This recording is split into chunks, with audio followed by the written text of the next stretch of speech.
존경하고 사랑하는 우리 구독자 여러분 반갑습니다. 여러분의 천만 라디오 트레자입니다.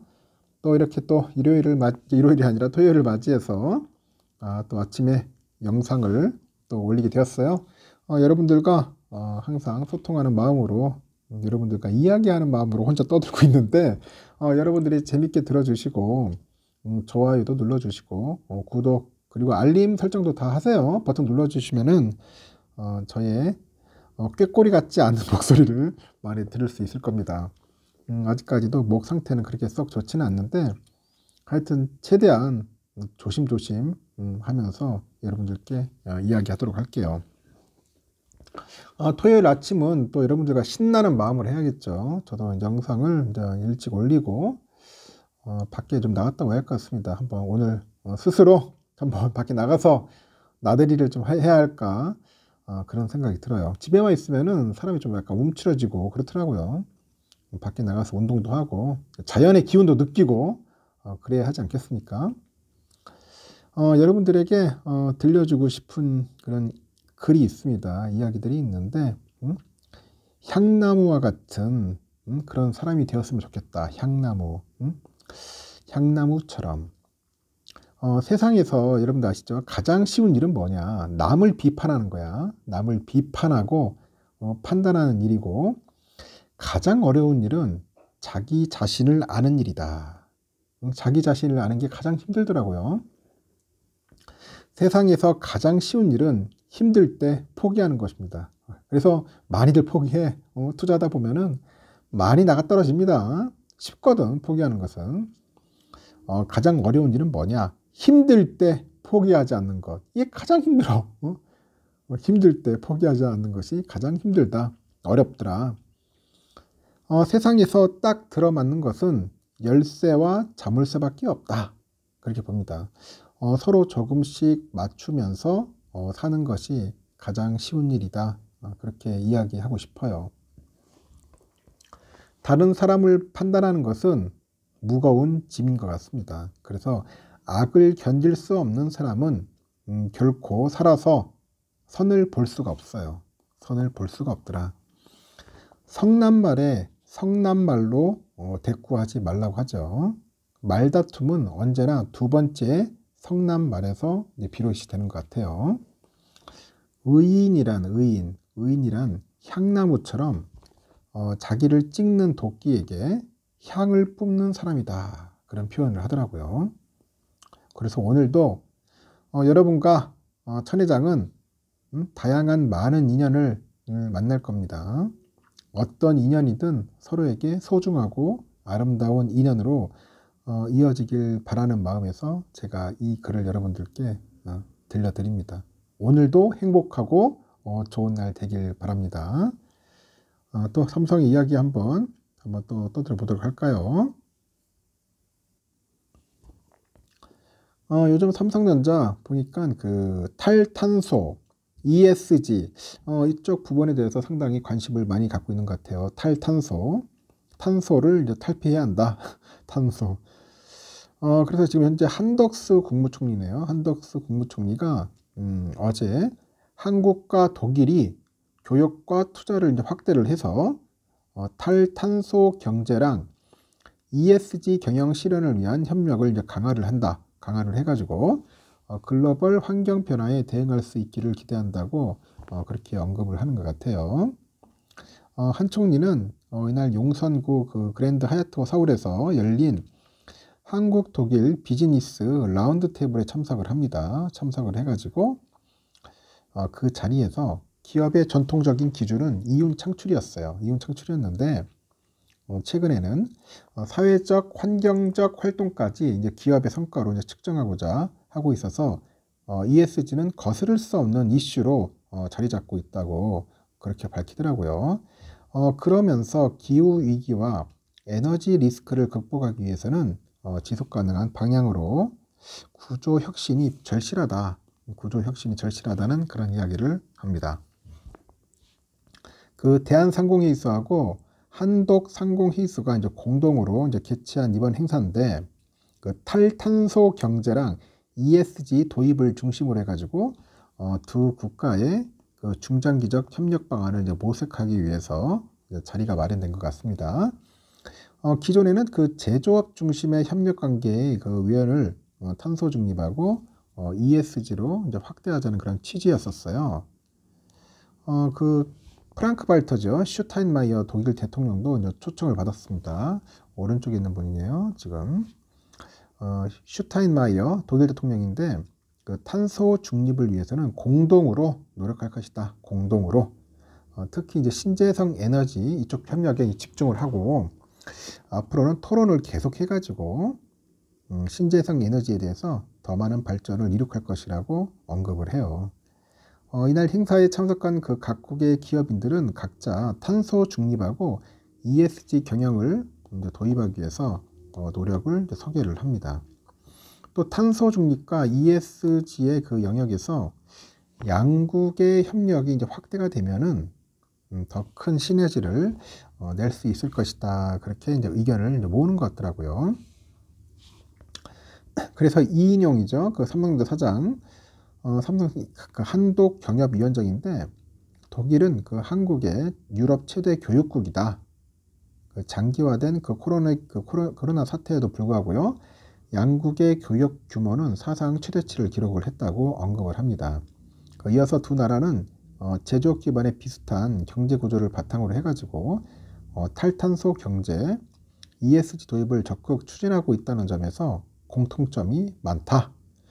그래서 양국의 경제 협력은 더 큰 시너지를 이끌어낼 수 있을 것이라고 기대를 해요.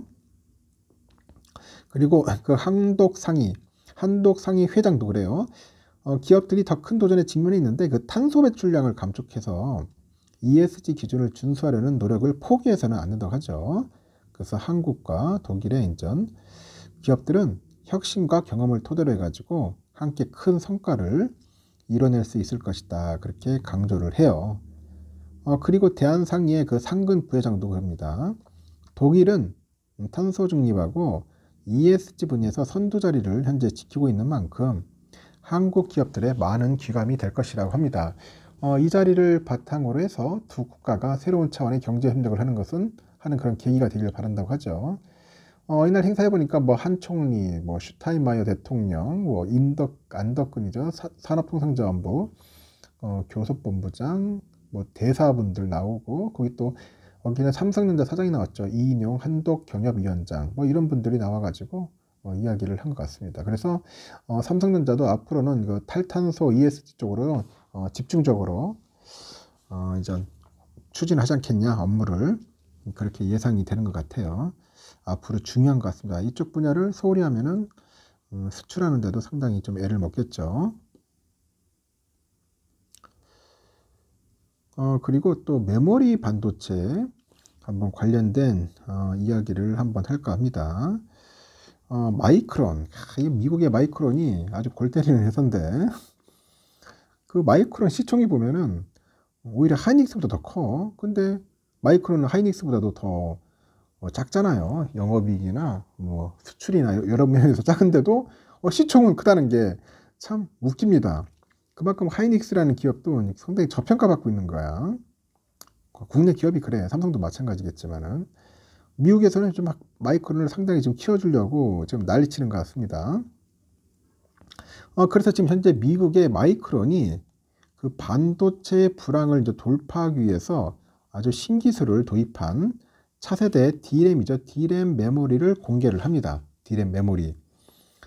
그래서 고가의 그 극자회선이죠. EUV 노광 장비를 사용하지 않고도 첨단 제품을 만드는 신공정을 적용한 것이 이제 핵심이다. 그런 이야기를 해요. 그래서 이를 무기로 해가지고 생산비 효율을 이제 끌어올려요. 끌어올려서 삼성전자랑 그 SK 하이닉스를 압박하겠다는 그런 걸 목표로 하고 있습니다. 압박하겠다. 3일 반도체 업계에 따르니까 마이크론은 그 1베타 공정을 적용한 그 신제품 고성능 저소비 전력 그 D램의 그 검증 샘플을 최근 출하했습니다. D램의 검증 샘플을 출하했다. 이 검증을 마치면은 내년 초에 양산에 나선다는 그런 계획을 현재 가지고 있어요. 이 고성능 저소비 전력 D램은 주로 모바일하고 그 AI 기기 등에서 사용되는 고사양 모델이에요. 그 시장 조사 기관에도 보니까 그 LPDDR5랑 LPDDR5X 이 수요가 지난해에는 전체 모바일 시장 약 10%를 차지했습니다. 근데 최근 들어서 이 첨단 기기 이 적용 범위가 급속도로 넓어지고 있어. 넓어지면서 내년 말까지는 50%를 넘어설 거다. 그런 이야기도 있습니다. 그래서 이번 신제품은 지난해 선보인 1알파 공정에 적용한 것보다 효율성을 약 15% 정도 개선을 해요. 그 35% 이상 밀도를 높인 게 특징인데, 마이크론 측은 특히 속도를 끌어올려 가지고 동급 최고죠. 초당 8.5기가비트 정도의 속도를 끌어올리는 거야. 하여튼 대단하죠. 8.5기가. 그래서 원래 그 고성능 저소비 전력이 D램 분야의 기술 선두는 누구야? 삼성이야. 삼성. 지난해 11월 업계 최초로 14나노 기반 LPDDR5X를 개발했는데 이후에 지속적인 기술 갱신을 거쳐가지고 이제 지난달 세계 최초로 초당 8.5기가비트 그 전송 속도 신기록을 세우는 데 성공을 합니다. 삼성이 성공을 해요. 하지만 또 마이크론이 또 한 달 만에 삼성과 속도에서 같은 기록을 세웠다고 해가지고 기술 격차를 좁혔다. 그런 이야기가 나오는 겁니다. 특히 마이크론은 이번 신제품이 자체 개발한 그 1베타 공정을 통해서 만들어졌던 점을 강조를 하던데, 그 EUV 장비를 사용하는 대신에 그 자체 개발한 그 멀티 패터닝 기술을 적용한 게 특징이라고 하더라고요. 기존의 EUV 공정이 극도로 얇은 붓으로 한 번에 그리는 방식이면은 그 멀티 패터닝은 상대적으로 두꺼운 붓으로 스케치를 여러 번 하면서 원하는 모양으로 이제 패턴을 약간 좁혀나가는 방식이라고 합니다. 그래서 기존의 그 멀티 패터닝 기술은 비교적 공정이 단순한 그 낸드 플래시 메모리에서 일부 사용했는데, 마이크론은 이를 보완을 해요. 처음으로 D램 그 공정에 적용하는 데 성공을 했다고 합니다. 마이크론은 이번 공정을 통해서 일본의 그 히로시마죠. 그 공장부터 적용이 나갈 거라고 하는데, 그 마이크론이 현재 히로시마 공장에 한 1조 3,400억 정도를 투자를 했어요. 반도체 제조 설비를 현재 새로 건설 중에 있어요. 마이크론 측은 그래픽 메모리하고 고대역 부호 메모리 등 그 프리미엄 제품군에서 신공정 그 적용을 확대해 나갈 계획이라고 하고 있고요. 이렇게 마이크론이 멀티 패터닝 방식의 그 공정을 개발한 것은 탈 EUV를 하기 위함 같아요. 현재 EUV 장비는 네덜란드의 그 ASML이 독점 생산하고 있는데, 이 때문에 대당 도입 가격이 2천억 정도를 훌쩍 넘어서 고가죠, 고가. 또한 이마저도 공급이 힘들어. 공급이 딸려가지고 구매하기도 지금 어렵다. 그래서 마이크론이 이번 그 멀티 패터닝 도입을 통해 가지고 EUV 장비 공급과 유지를 위해서 그런 필요한 비용들을 이제 절감할 수 있을 것이다. 그렇게 기대를 하는 것 같습니다. EUV 필요 없다. 그런 전략이에요. 그 마이크론은 그 신공정을 통해서 현실화 우려가 이제 커지고 있는 그 치킨 게임을 그 이겨낼 체력을 확보한다는 각오인데, 최근에 그 메모리 반도체 시장은 재고 처리를 위한 극심한 출혈 경쟁이 시작됐어요. D램 익스체인지에 보니까 그 PC용 그 D램이죠. 범용 제품이 지난 10월 평균 고정가 2.85달러 같아요. 9월달 22.46%나 떨어졌다. 작년 10월이 인전 얼마냐 3.71달러니까 쭉쭉쭉 떨어지는 거예요. 많이 빠졌어요. 그래서 멀티 패터닝 방식이 과연 EUV를 완전히 대체할 수 있는 효율적인 공정이 될 것인지에서는 아직 의견이 분분해요. 분분. 멀티 패터닝 방식을 사용하기 위해서는 여러 번의 노광 작업을 거칠 수밖에 없는데, 이는 결국 뭐야? 공정이 늘어나는 셈이다. 과연 생산비 절감에 큰 이점이 있을지 의문스럽다고 이야기하는 반도체 전문가들도 있습니다. 하여튼 마이크론이 뭔가 새로운 것을 도전하고 시도한다는 것은 좀 잘하는 것 같습니다. 대단한 것 같아요. 탈 EUV 지금 EUV 장비 때문에 난리인데, 뭔가 좀 머리를 쓰는 것 같습니다. 앞으로 뭔가 획기적인 또 기술이 나올 것 같아요. 삼성은 또 EUV 공정을 해가지고 또 더 초미세로 나가겠죠. 하여튼 뭔가 경쟁을 해야 돼요. 마이크론도 하이닉스도 열심히 해야겠죠. 그래야지 삼성전자도 더욱더 열심히 하리라 봅니다. 가만히 있으면 도태됩니다. 기술이라는 게 발전이 없어. 응? 발전이 없어요. 계속 채찍질하면서 나가야지 뭔가 변화가 있지. 그렇지 않으면 절대로 변화가 없다. 저는 그렇게 봅니다. 좀 힘들더라도 잘했으면 좋겠고, 요즘 보니까 금감원이 오는 16일에 이제 삼성금융 계열사에 대해서 이제 정기감사 들어갔는데, 금융복합기업 집단인 삼성에 대한 첫 감사라네요. 검사. 좀 23조 원에 이르는 그 내부 거래에 대해서 이제 적정성, 뭐 위험 전이 가능성 이런 것들을 한번 집중적으로 들여다볼 것으로 이제 전망이 되는 것 같습니다. 이데일리 취재를 보니까 그래요. 금감원이 오는 16일부터 다음 달 6일까지 3주간이죠. 삼성금융계열사인데 하여튼 정기검사한다고 하니까 그 금융복합기업 집단법이라고 있어. 참 이름도 길다. 금융복합기업 집단법. 이거에 따라서 검사로 삼성 대표 금융회사인 삼성생명을 통해서 뭐 화재, 카드, 증권, 자산운용 등 15개 계열사 간 위험관리 실태를 평가를 해요. 그래서 구체적으로 내부 통제 체계나 위험관리 체계, 자본의 적정성, 뭐 위험 집중, 내부 거래, 뭐 소유 구조, 위험 전이 등을 살피는 거야. 검사 대상 기간은 지난해 7월부터 1년간이다. 이 금융복합기업 집단은 금융지자회사법 적용 대상은 아닌데 사실상 금융그룹이나 다름없는 대기업 금융집단입니다. 그래서 계열사 간의 그 대주주 출자나 내부 거래 등이 활발해서 계열사 한 곳에서 그런 발생한 위험이 다른 계열사로 전이되는 것을 이제 막고자 하는 것 같아요. 지난해 6월 관련 그 법이 시행됐어요. 그 금융위원회가 지난해 삼성과 하나와 미래에셋, 교보, 현대차, DB 이렇게 6개사를 첫 금융복합 기업 집단으로 정해버립니다. 올해 이제 다우키움이 들어갔네요.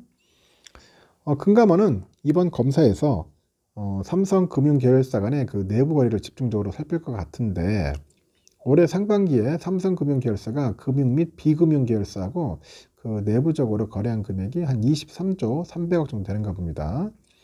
이 가운데 금융 계열사 간 거래 금액이 한 22조 3,300억 정도 되니까 이 중 21조 4천억 정도가 유가증권으로 거래됐다고 하네요.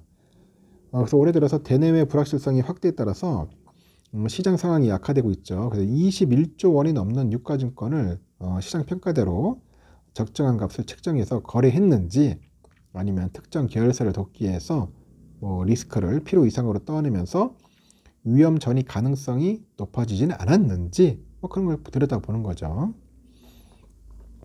일단은 그 자본의 적정성도 주요 점검 대상이에요. 자본의 적정성. 그 금융복합 기업 집단은 그 계열사 간의 자기 자본 그 총액에서 중복 자본을 이제 차감을 해요. 차감한 그 금액이 집단 수준의 추가 위험을 고려한 최소 자본 기준 이상을 유지를 해야 한다고 합니다. 그래서 이 비율을 100% 이상 유지해야 하는데 지난 6월 말 기준 삼성금융은 244.57%로 양호한 수준을 기록을 해요.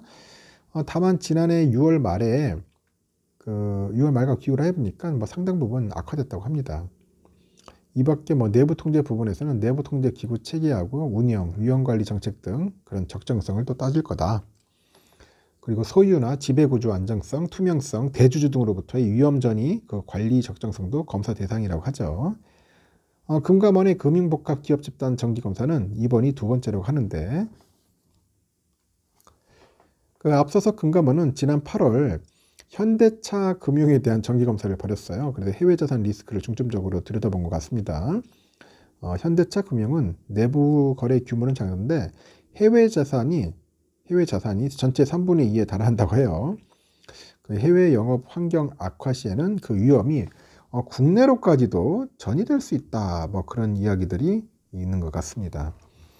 하여튼 이번에 뭐 검사를 받아야 하기 때문에 잘 받아가지고 잘 끝났으면 좋겠습니다.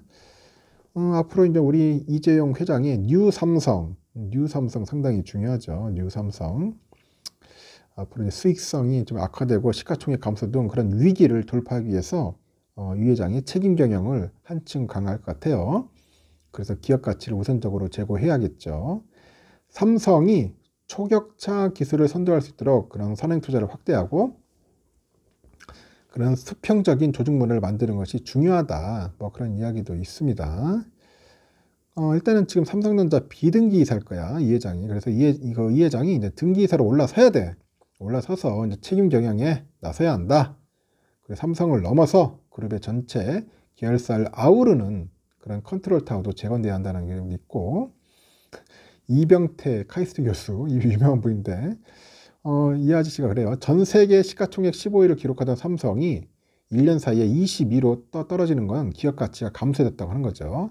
실적 개선, 기업 가치 향상 등 회사를 더 발전시킬 수 있도록 이 회장이 앞장서고 컨트롤 타워 재건 등에 나서야 할 것이다.